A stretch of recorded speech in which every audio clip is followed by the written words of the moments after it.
توبہ نام کس کا، توبہ کسے کہتے ہیں، توبہ کی حقیقت کیا ہے میرے دوستو؟ تو توبہ کہتے ہیں 4 چیزوں کا نام توبہ ہے۔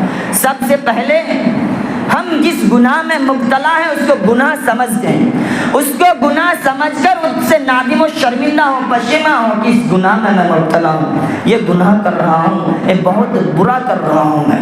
سب سے پہلا کیا ہے؟ گناہ کو گناہ سمجھیں اور اس میں نادم و شرمندگی کا احساس ہو۔ دوسرا کہ آئندہ نہ کرنے کا پختہ عزم و ارادہ ہو کہ آئندہ ہماری جتنی بھی زندگی بچی ہوئی ہے ہم کبھی بھی اس گناہ کو دوبارہ نہیں کریں گے۔ تیسرا فی الفور ابھی اس گناہ کو بالکل چھوڑ دیں۔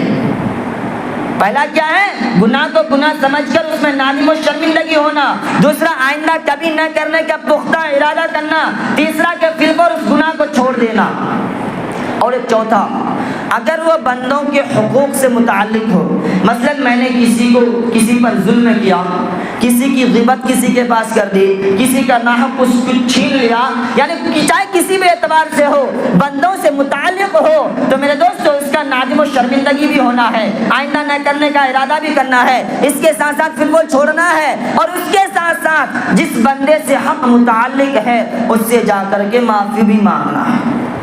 ایک حقوق اللہ، چاہے ہم جتنا بڑا بھی مجرم ہو، حقوق اللہ میں، اللہ کے حقوق میں، تو ہمارا اور اللہ کا معاملہ ہے، اللہ چاہے تو معاف کر دیں، نہ تو اپنے عدل و انصاف کے تحت ہم کو کچھ سزا دے دیں، یہ اللہ کے اوپر ہے۔